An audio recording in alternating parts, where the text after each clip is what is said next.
Hi friends, బాగున్నారా friends? నేను కూడా బాగున్నాను, క్షేమంగా ఉన్నాను, సజీవ లెక్కలో ఉన్నాను.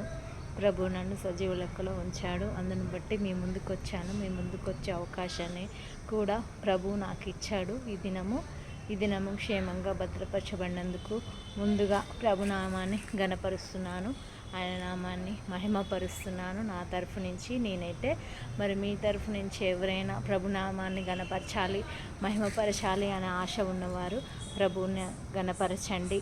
ఉదయకాలము మరి శ్రేష్టమైన దినమును మనకు ప్రభు అనుగ్రహించాడు కదా. కాబట్టి మనము ప్రభు సన్నిధిలో ప్రభుకు కృతజ్ఞత తెలుపుకుందాము.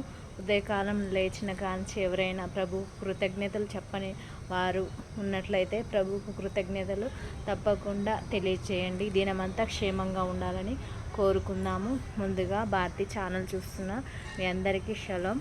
ప్రభు ఈ దినమంతా సమాధానము మీకు కలుగజేయునుగాక, అందించునుగాక. ఈరోజు జన్మించిన బిడ్డలకు ఆయుష్ను, ఆరోగ్యాన్ని ప్రభు దయచేయునుగాక అండి. యేసునామంలో మరి బర్త్డే సెలబ్రేషన్ చేసుకుంటున్న పిల్లలకు కూడా బ్లెస్సింగ్స్ మన తరఫున మనం అందిస్తాం. దేవుడి తరఫున దేవుడు తప్పకుండా అందిస్తాడు కదా ఫ్రెండ్స్. నూతన కార్యములు చేసేవాళ్ళు, నూతనమైన పనులు స్టార్ట్ చేసేవాళ్ళు, నూతనమైన గృహప్రవేశములు చేసేవాళ్ళు, స్థలాలు కొనేవారు అందరికి కూడా క్షేమం జరగాలి, లాభం జరగాలి అని అయితే భారం కలిగి ఉన్నవారు, ప్రార్థన భారం కలిగి ఉన్నవారు ఈ వీడియో చూసునుగాక యేసునామంలో. అలాంటి భారం కలిగి ఉన్నవారు ప్రార్థన చేయండి. ఈ దినం అందరికీ మేలు జరగాలని, కీడు నుంచి తప్పించబడాలని, కీడు నుంచి జయించబడాలని, అపవాది నుండి గెలవబడాలి మనము అనేసి మనము కోరుకుందాము. క్రైస్తవ బిడ్డలైన వారికి తెలియజేస్తున్నాను, ప్రార్థన చేయండి. అలాగున ఈ దినమంతా మనము ముందుకు నడవగలగాలి, ముందుకు వెళ్ళగలగాలి. ప్రతి గంటను మనం దాటగలగాలి ఫ్రెండ్స్.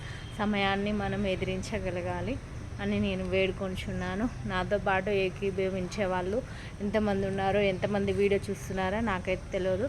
ప్రభు దర్శించుగాక అందరినీ కూడా. వాగ్దానం చదువుతున్నాను.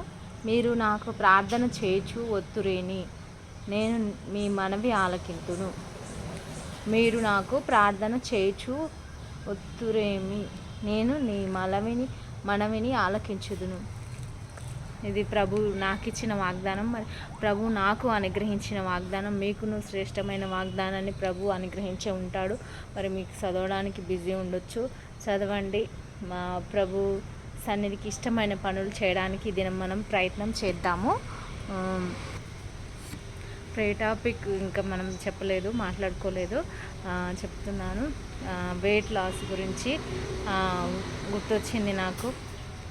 వెయిట్ లాస్ కావాలి, వెయిట్ లాస్ అయితే కానీ మీకు ట్రీట్మెంట్ జరగదు, వెయిట్ లాస్ అయితే కానీ మీకు పిల్లలందరూ, వెయిట్ లాస్ అయితే కానీ నీకు హెల్దీ ఉండదు అని చెప్పే డాక్టర్స్ ఎంతోమంది ఉన్నారు కదా ఫ్రెండ్స్.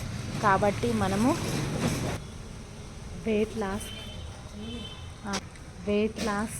లాస్ కావాలి అనుకునే భారం కలిగి ఇప్పుడు వెయిట్ లాస్ అవ్వలేరు, ట్రీట్మెంట్ తీసుకోలేరు, వారిపైన చాలా భారం ఉంటుంది కదా, ఫ్రస్ట్రేషన్ ఉంటుంది కదా. అలాంటి వారి గురించి ఈరోజు మనము వారికి అందవలసిన ట్రీట్మెంట్ అందాలి అనేసి, గర్భఫలం లేని బిడ్డల కోసం వాళ్ళు ప్రయాసపడుతుంటారు. మరి ట్రీట్మెంట్ కోసం కూడా చాలామంది ప్రయాసపడుతుంటారు. ట్రీట్మెంట్ అంటే వెయిట్ లాస్ అయితే తప్ప నీకు ట్రీట్మెంట్ చేయలేం, సర్జరీ చేయలేం అనేవాళ్ళు, అంటే అలాంటి సిచ్యువేషన్ ఉన్న పేషెంట్లు ఉన్నారు కదా. అందరికీ తెలిసిన విషయమే చెప్తున్నాను, గుర్తు చేస్తున్నాను. ఇలాంటి వారి కోసం మనం ఈరోజు ప్రార్థన చేద్దాము ఫ్రెండ్స్. వారికి ప్రభు ఎలాగో ఒక మార్గం చూపించాలని మనము వేడుకుందాము. ప్రార్థన భారంతో నిన్న వాళ్ళు, ప్రభువుని తెలియని వాళ్ళు తెలుసుకునేలాగా కోరుకుందాము ఈరోజు. అలాంటి వారి కోసం మనం ఈరోజు ప్రార్థన చేద్దామండి. ప్రార్థన భారంతో నిండుకున్న ప్రతి ఒక్కళ్ళు వీడియోస్ చూసేలాగా ప్రభు ప్రేరేపించాలని నేను యేసునామంలో కోరుకుంటున్నాను. మీరు కూడా యేసునామంలో కోరుకోండి. నూతనమైన కార్యాలు చేసేవారికి, మంచి చేసేవారికి ప్రభు బ్లెస్సింగ్స్ తప్పకుండా అందించునుగాక. ఈ దినమందు మనము శ్రేయస్కరమైన దినంగా మనము ముందుకు వెళదాము ఈరోజు. సరే ఫ్రెండ్స్, అందరికీ బాయ్ అండి. గాడ్ బ్లెస్ యూ అందరికీ. Bye friends.